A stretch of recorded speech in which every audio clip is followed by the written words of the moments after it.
Welcome to the Notion State of Mind podcast. I am your co-host and co-founder Josh Red, joined with my co-host and co-founder Bryan Takayama.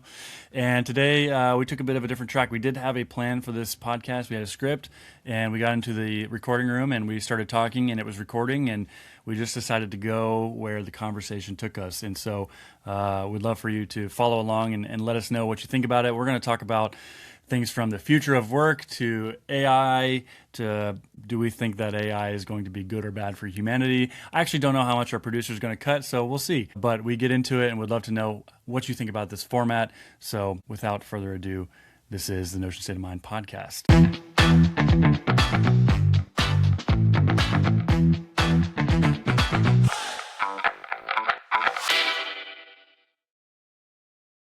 Always a fan of doing a podcast, but I was on a nice little thought flow about what does knowledge work look like in the AI future. It's fun stuff to think about. It's a hard one to think about. It's clicking. Actually, I'm so totally revealing my sources here.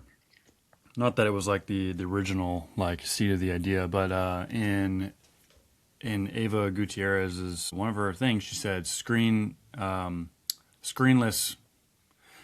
future or something like that. And I was like, man, that's the perfect litmus test for your business.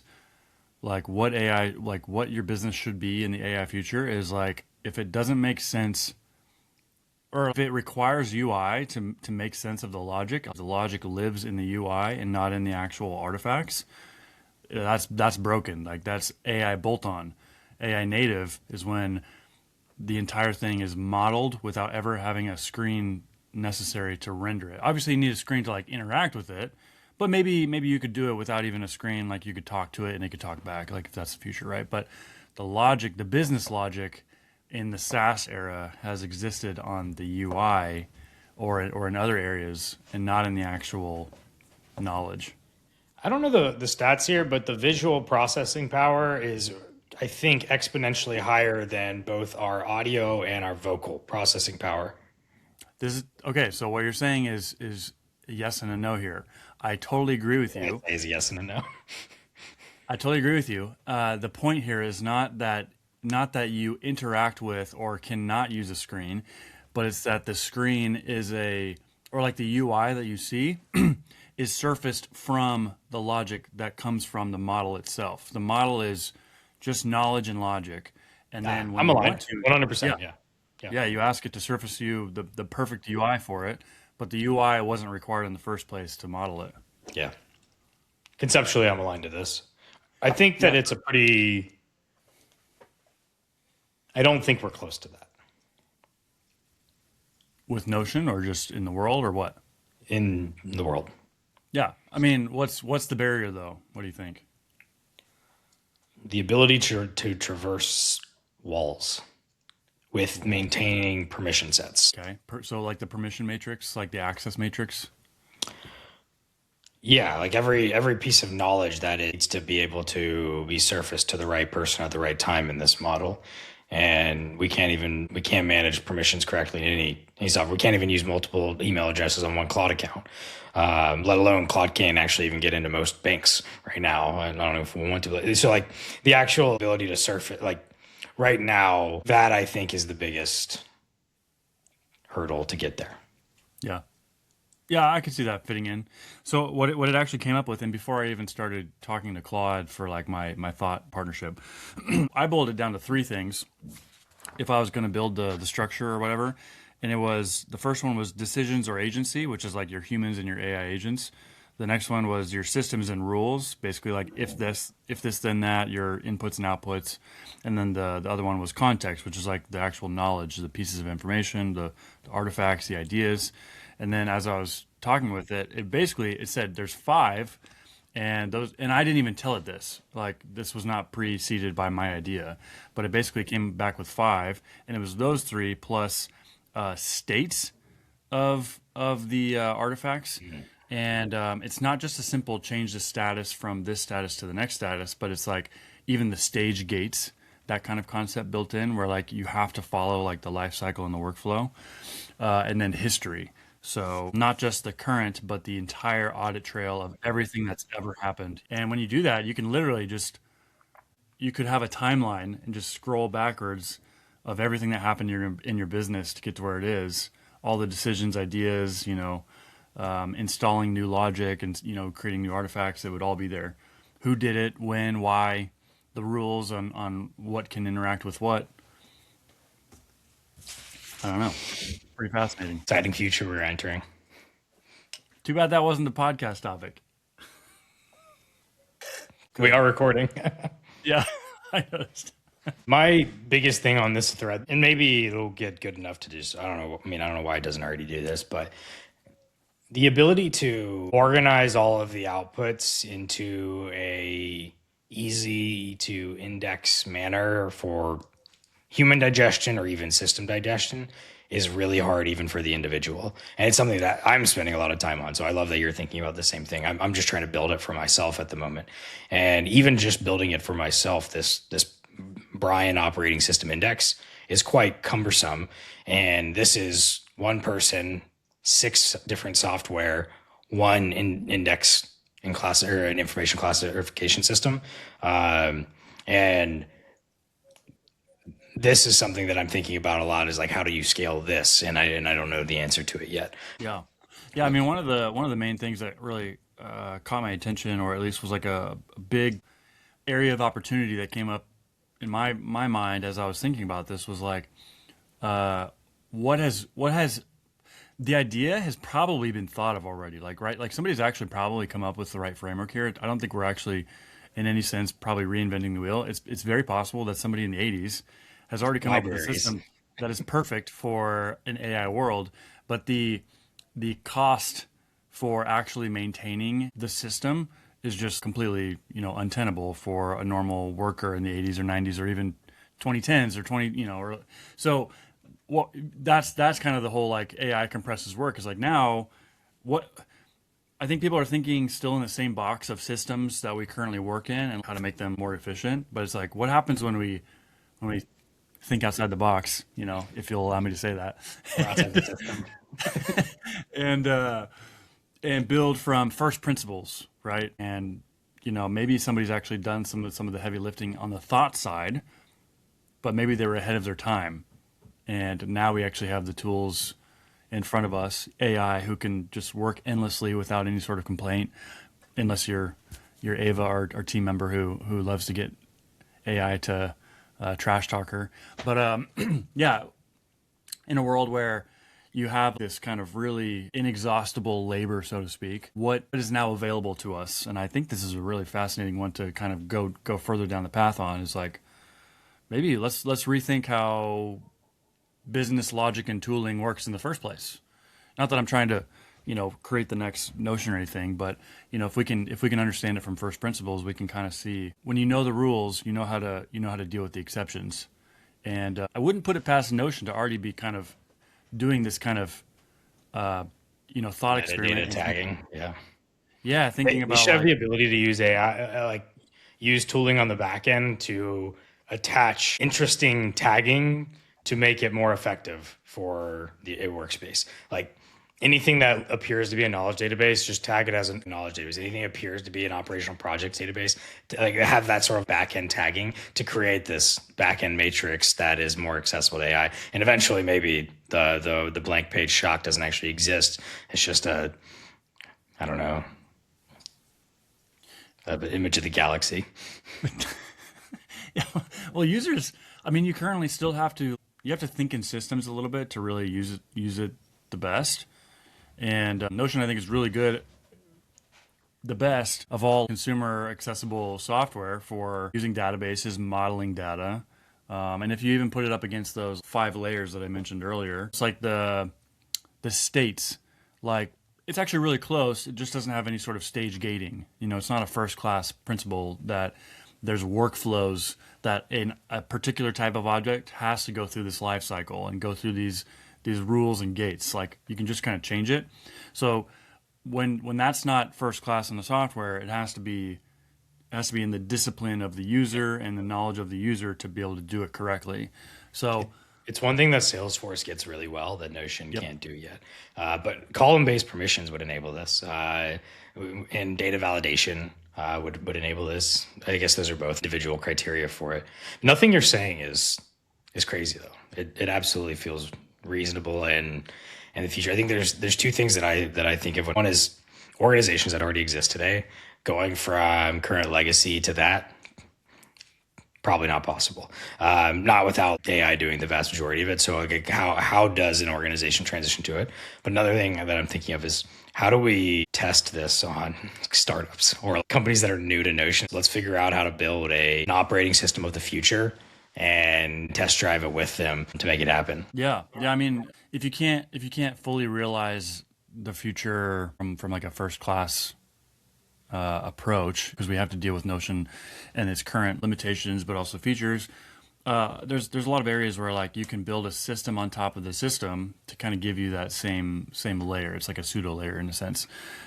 And before I just lost everybody listening, what I mean is like a database view that is specifically for managing the system, right? It's like an admin level view of data. So maybe it's a property utilization view, right? So if it's not baked in, we can create a view that is specifically for a user to see and very quickly get the context they need to make the decisions or whatever to do, this layer on top of the actual data. And maybe that's the weakest example I can think of. I don't know if maybe you have a stronger example of that.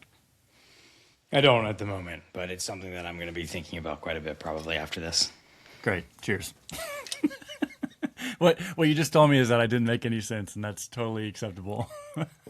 Well, I was going down this rabbit hole in my mind. Is like you can actually probably create column-based permissions now that we have can create with. You can't create data validation. That's just not possible. But you could have like a core object that moves through a series of other databases where you can't edit this other database until like all of this is populated, and then it creates an automation or it triggers an automation to relate it to the second stage. And then you get assigned to that stage, the can create permission comes available, and you could technically create a stage gated cycle through this. So like say there's 50 properties, 20 proper 50 divided by 4, whatever that is, in each of these databases, you could enable that through can create and automations.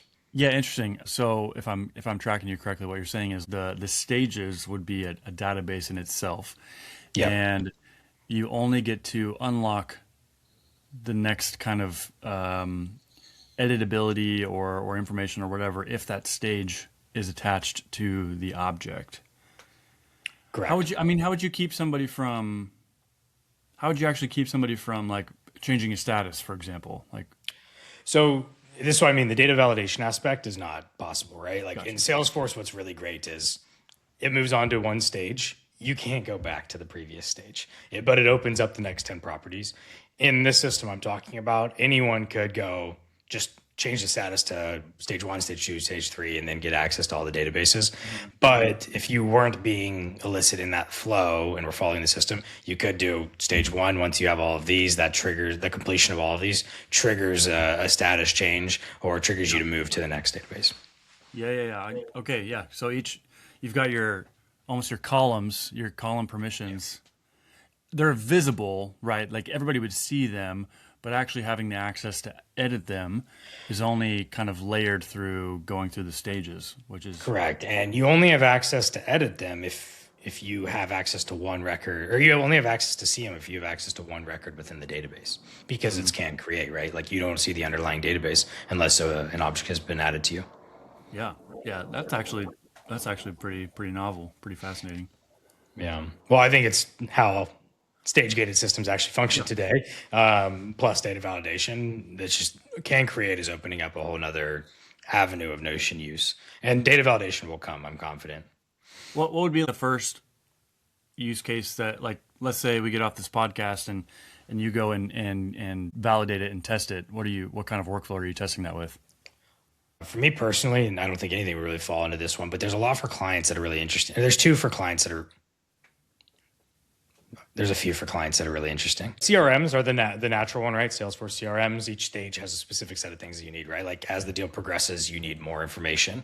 That's natural. Content management workflows is another one. In the initial drafting phase, you don't need as much metadata associated with the object, or you don't need as much review data associated with it. So as you go through stages, it goes through a maturing of what sort of data is going to be associated with it. But I think a really interesting one is more like a contract workflow or a like procurement system where it's jumping from function to function, where initially in procurement, it's the submitter, and then it goes into finance review, and then it goes to InfoSec review. And in each one of these, it's essentially a new workflow and set of properties connected to one object that only this entity is working with. And I think that's a pretty interesting use case. And that one, you're actually doing column based because technically you can make it so only InfoSec sees InfoSec's pieces. No one else does, even though it's connected to the broader item. I think that's an interesting use case. Yeah. I think what this is actually reflecting really well, or at least surfacing about what we actually do is, when people think about Notion, they think about like the artifacts, like the knowledge and just structuring it well. And Notion is a really good surface area for thinking on screen, for putting logic on screen. But what we're actually doing is we are thinking on a more, rules or logic kind of level and layer, where we can actually not just think about it in our heads, not just make a presentation, not just include it in a document, but build it into the tool itself. Yeah. And that requires a certain level of thinking to be brought to the table. That's more and than business acumen, like the ability to apply new features and functionalities to a use case is I think it's something Notion State's uniquely positioned to be able to do. But something that I think we should do whenever we find the time and the day to do it is like, imagine if we were able to envision new features, what systems become available with those new features. And that would be a really interesting point of view that we could share with Notion themselves. Is like, hey, these are the types of use cases that could be unlocked for your customers if you gave us this ability. And I think that's a really interesting thought exercise. Yeah, well, that's always the frustrating question you'll get from any Notion person. Like, if you have the opportunity to request a feature, they're going to ask, what's the use case? But what's great about Notion is that they really welcome that kind of feedback.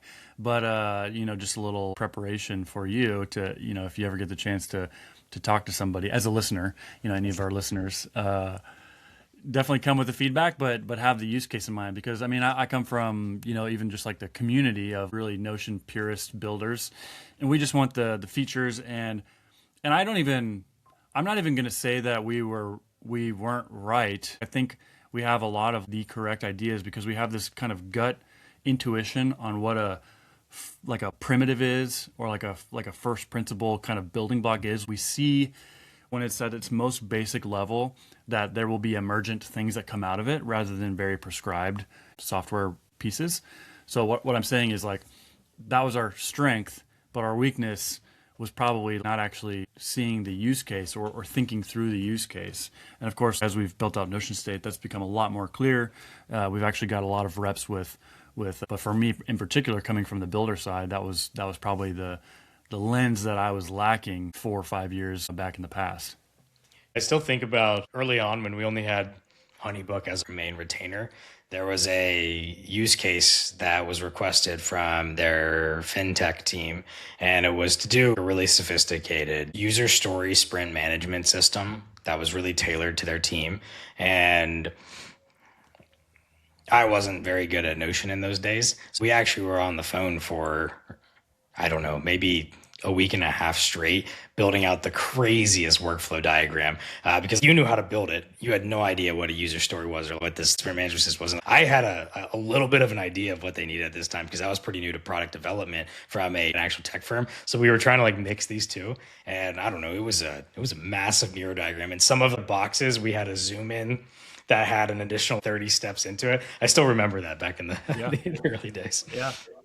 It was the right approach, though, or at least like in general, like let's think about the process. Let's actually uncover what's happening, whether it's messy or not. I'm a pretty firm believer in like, and actually the longer we do this, a firm believer in like just make it work first. Make it happen first, make it exist first, then make it good. Or, the saying like do things that don't scale. I'm definitely minded towards how can we be the most efficient? Let's build something that scales. But that's also like a huge problem, especially in the Notion world. When you get a lot of people that love Notion, they think 5 steps ahead. They think 5 phases ahead of where the business should be going and the system that could be, and they don't think about what needs to just happen right now, what's most valuable right now. Not to mention that it's almost like a proven law. It's called Gall's law that any system that is complex and not validated by a previously built simpler system is bound to fail. You have to make the system actually work and run at its simplest level first, then add the complexity to serve the real need. And so many Notion people, I think, get that wrong, myself included back in the day, just building something totally unnecessary. We've actually gone through an interesting hill or learning journey at Notion State, where at the beginning we didn't really know how to build a system that was scaled. So we worked with them to build a system, and then we like kind of clunked along until it started to work with them as they grew, and then we rebuilt, rejigged, right? So it was like we were very much figuring it out as we did it, and then after that project, we're like, we know how to do this at scale. Let's just deploy the system that works at scale, and we would do that, and then people were like, this is how do we use this? And we realized, wow, there's actually a long journey between these two items, and we need to be able to take them there. So it's start with a simple system and force them into it through teaching them the value and teaching them how to use it. And then we very intentionally expand properties or expand databases or expand systems from there, because we know if we give them what they need at the beginning, it just won't necessarily turn into what we need. And it's been an interesting journey to get there. Yeah. Yeah. I mean, it follows kind of the same, I think, rule that a lot of people also subscribe to, which is don't automate unless you do the same step, more than twice, right? Don't make it complex unless you actually like hit a wall in the system more than twice. It's this whole idea of just like keeping it simple. Yeah, that applies so heavily to this AI era that we're in as well. I think that people just knee jerk into, oh, I should cloud code this activity out, or I should use cowork to just do this, when it's like, if it's a novel thing that you don't know what your inputs are, your outputs, don't do it. But if it's something that you now have done a couple times and over and over, and you know what the output should be, then do it. Then you can create a reproducible output. Yep. Yep. Yeah, there's probably so much to talk about here, but I guess what I'm also seeing in this whole discussion or even thought is like there's just so much still left. How do I want to say this? There's still so much value that we as humans need to bring to the table, so much opinion that we need to bring to the table, and not rely on AI to do it for us, because it just doesn't have the framework. And I think about like you've got pure business logic and process that you could think about it in terms of like just the process without a tool. Then you've got like pure tool, and we love Notion, being really good at Notion. We're at the intersection. We're at the applied, business logic to the tool. That's our intersection. And what is the future of that intersection going to look like? I think there's still so much like thought that needs to go into it that you can't count on the pattern recognition of Claude right now to do it for you. You need to be able to think in terms of like, this is how I see the model of my business working. This is how I see the customer life cycle. These are the stages I see. This is what I want to happen when the customer goes through here, to here, to here, to here. And even if AI was really good at defining those for you, which I don't think it's going to be that clear yet, you're going to end up with something really vanilla, and everybody else is going to have something vanilla because you're all just doing the same thing. And if we believe in market differentiation as a fundamental concept, you're still going to be competitive by injecting your own opinion. I don't know. Like it needs to be a stronger opinion, or at least a more valuable and valid opinion than what the vanilla Claude will give you. But I think that's where people will still find an edge, is having those strong business logic opinions, and how are you going to layer all of these things on top of each other to have your unique visual of your business, not just the vanilla one. Plus one. Step off my soapbox there. No, it's important. Either I'm a prophet or I'm just like giving myself copium. I don't know. Time will tell. Copium or hopium? Yeah, hopium. I think what I would say is just in response to that is there's so many things that are happening right now. PRDs are dead is like the big one that's trending on Twitter right now. PRDs are not dead. Shitty PRDs are dead. Irrelevant PRDs are dead. PRDs that are built by product managers that are just passing time and are not being thoughtful about the product, those are dead. But PRDs built by the people that are really intentional with their thought and strategic direction and their design and their intention and the acceptance criteria and the core components of what it needs, those fuel AI to do what it needs to do much faster and much more efficiently. And the point that I'm getting to here is that the AI is only as good as the strategic direction that it has provided. And this applies to every facet of it today. So the ability to be at the top threshold of that strategic direction in any sort of activity, I think there's still a market to be made. That probably doesn't exist forever, but today, absolutely. For the near future, absolutely as well. Yeah, this is where you get the concept of like, who's going to be the first one person $1 billion business if that hasn't already been accomplished. I think it did, and he's being Yeah. sued by the FDA and like 300 other agencies right now. Yeah. Yeah. There are consequences in the world. He also it's like outsourcing work to like tens of thousands of people. So Yeah. two employees, $1 billion, but outsourced to thousands. Yeah. Yeah. I mean, I think we're all still kind of wrestling with, and I keep thinking about like the gaps. Like, what are the gaps that people will always fill? And they can fill it themselves, or they can fill it with like really levered up AI. But there's always going to be a gap for somebody to do something in. That's kind of where I think a lot of people are thinking like, oh, if all this just gets really good, we're good. We're just going to sit back and take our universal income and sip margaritas on the beach or something. But I'm kind of anti that. Oh, it doesn't sound like a bad life. Max, the head of product at Notion, he was just on Lenny's podcast. You guys are hearing me talk about Lenny's podcast a lot. Shout out Lenny, great podcast. He said his bold take in the contrarian corner of one of their recurring themes was UBI already exists today and it's knowledge work. Anybody can access, or like not anybody, but many people can access a computer and be able to accomplish a job. And I thought that was a pretty interesting take, is like equating the ability to generate your income doing knowledge work basically exists in many parts of the world today. As far as so as far as I understood, like the UBI, tell me if I'm wrong. I don't actually know. I imagined it was like you get an income to kind of like get your basic necessities and live and have a quote unquote happy life without having to even do the work, without having to do the knowledge work. Am I incorrect? No, that's correct. That's generally what UBI is. There's likely going to be some sort of work associated with it. Anyways, I don't want to go down the UBI rabbit hole. That's not a conversation for this podcast. We're done. I don't know, man. I think people will not be happy. I think people will not be happy without work and a purpose.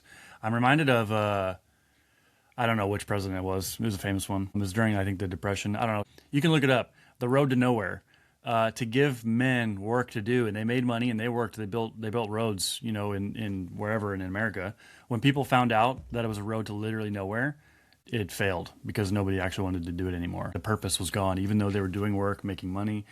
So even when you're doing work and making money, if it doesn't have any purpose, and I don't know, I just think it's in everybody that they will find real satisfaction and purpose by actually doing work and putting value into the world, rather than just like taking it and being like a net negative on the world value.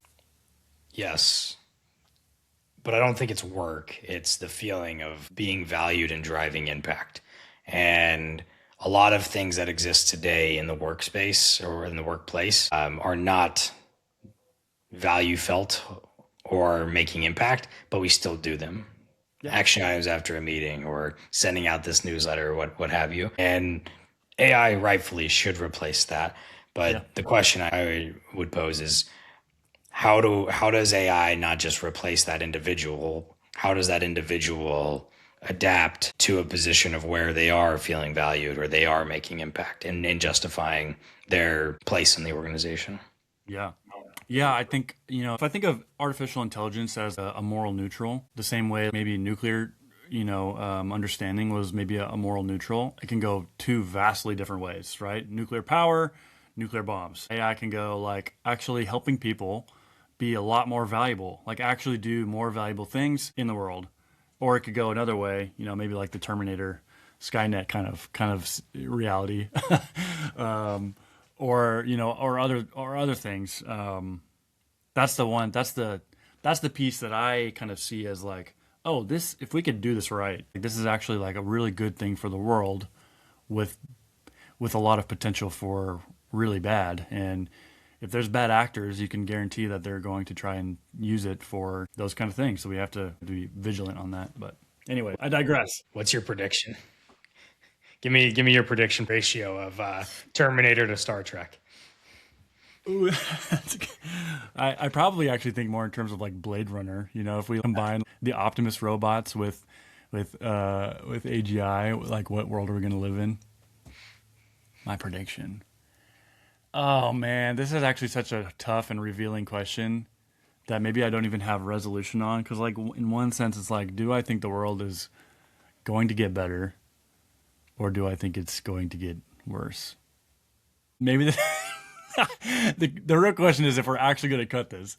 So, anyways, my personal take, and happy to make this a totally different discussion. Ooh, this is tough. I actually think humanity in general is, how do I say this the right way? Humanity is not good. It's that age old like debate question. Is mankind good or bad? I think it leans bad. Now, do I think that mankind governs the way the world goes by itself completely? No. I believe in God personally. So I think that we're not just left to our own devices.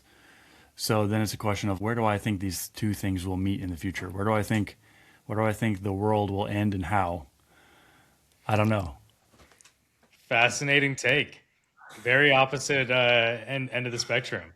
I'm a forever optimist. I believe Yeah. people are inherently good, and unfortunate things have made them bad, or influenced them to make bad decisions. There are bad actors, don't get me wrong, Yeah. but I'm heavily optimistic on this side. I also have this belief that it takes so much energy to be angry and mean. It's like, there's not enough energy in the world for more than 50% to be angry and mean. Yeah. No, I think it's a really respectable and honorable, I think, worldview lens to live in. And honestly, if anything, I kind of wish I had it, right? It's like one of those things that's like so deep. Is it possible to change it? I think you can obviously influence yourself and kind of proactively. For me, it's like, yeah, I do think this, but also at the same time, I'm not living in like a eternal gloom. It actually just gives me a lot of clarity and peace when I see bad things happen. Like bad things happen, and that can give people a lot of really understandable stress and a lot of confusion. Like, why are these things happening? And for me, I kind of understand. It's a not a reality that I love. I don't love that I believe that mankind is inherently, on the bad side of the spectrum, but it actually, the world makes sense through that lens for me. And it highlights like the good things that do happen, because I do think that people can and are good for sure. I guess it depends on where you like draw the line on good versus bad. Is it 50%? Is it, Yeah. that's, I'm not going to go that far, but So wait, what's your prediction? I didn't answer your question. Oh man. You know what? It actually comes down to, I don't know what I believe about the end times yet. I guess if I lean one way or the other, I actually lean towards things will. All right, I'm just going to lay it all out there. In Revelation, in the Bible, it really talks about a pretty bad ending to the world, a bad ending to the current world, the current universe. That is all in a final, day of judgment, so that when that day is gone, the world will actually be recreated and perfect, where everybody will be good. There will be pure goodness, no evil left. There is evil currently in our world, and I think it's active. And I think if I'm going to believe what I do about Scripture, about the Bible, that it will end in judgment. I think it's pretty clear, but it's not like a final state. It's actually so that God can restore all things to be the way they were intended to in the beginning, before evil entered the world. If you read Adam and Eve, that whole Bible story in Genesis, God actually created the world to be good and perfect, and evil didn't exist until evil entered the world. And so we're kind of in the middle between those two bookends of actually it was meant to be good. And I think that's where the optimism is actually really, I think, not unfounded. That's what we actually desire. That's what we want. That's what we were made and wired to be, because that's how we were created. And we just happen to live in this place that is unnatural, and we have to kind of live our lives in that reality. I don't know if I should be optimistic or pessimistic based on that part. I don't know. There's it's two sides of the same coin, right? Yeah. Of reality. Reality is complicated. It's usually not so simple, but what is reality? This is the Notion State theology podcast. We're glad that you tuned in, and yeah. Oh no, it's good stuff. It's really interesting. Just so yours is 100% bad, 0% good, I think is where we landed. Depends, because AI could be like a great thing that actually causes a lot of good. So maybe AI isn't the final day's judgment. I think a lot of people would maybe talk about that. Fair. So it could or could not be. I actually don't know. And then, of course, it's like, what do I actually care about? Is it like the end of the universe, the current age, like Lord of the Rings? Like we're talking about an age and the defeat of Sauron, right? The very, very end, I think, is very good. But yeah, all right. That's my disclaimer. I think I was thinking quite binary on AI is either going to be the end of us or the salvation, and I think your take there at the end is quite mature in saying it may or may not be. It depends. I'm a true consultant. Yeah. Welcome. One of us. What's fascinating is actually how close our current reality is getting to Blade Runner, because they literally they're like humanoids that are completely AGI that don't even realize, almost don't even understand their own difference. And you've got an off-world planet that humans have escaped to, and we're talking about Elon Musk and NASA even going to other planets. Elon is building robots, other people are building robots. All of it is towards this futuristic interplanetary end of, that humanity will spread beyond Earth. And it's like, wow, we're actually heading in that direction. Data centers in space by 2030. I wonder if Notion will they'll have like a policy for where your data is stored. What's that called? Not governance. Data residency. Residency, yeah, data residency. You can choose the moon. The whole reason for data residency today is for regulation on your data. Like, I don't want my data in the United States because it's not as safe as it is in the European Union, right? Based on the regulations. So I don't see why that wouldn't be a thing. All right, how do we sign this off? I don't even know where we're stopping. All right, so this has been a wild journey that we've been on. I don't know how we got here or why we ended up here, but Josh, tell us where we ended and where we're going. Well, the finality of this episode is going to be about as clear as our thoughts towards the end of this podcast. So, that's just what happens when you're thinking out loud. And actually, that's maybe my favorite type of discussion. I think something that we've done really well over the history of Notion State and why we've probably been so successful is like early days. We just, we're really good at idea sharing and talking back and forth. So we'll finish it up wherever it finished up. And if we need to continue the conversation, we would ask anybody listening to this podcast to just let us know, leave a comment, let us know what resonated, where we need to kind of tighten up our thoughts. But that's the whole point, right? Is that we're thinking in public. And if we didn't want to hear from people, we shouldn't be doing this in the first place. So we'd love your feedback. We'd love your thoughts, whether they are on board or completely hostile to to our own. Let us know. That's respectable. So with that, we will call it an episode, and we will see you in the next one. Let's go. Fantastic. I don't think. I mean, we chose like two pretty antithetical points of view. So one of us is going to get flack, and the other one. Or maybe we both will. Both. Yeah, well, both. That'll be incredible. Let's just get roasted. Like that'll be amazing.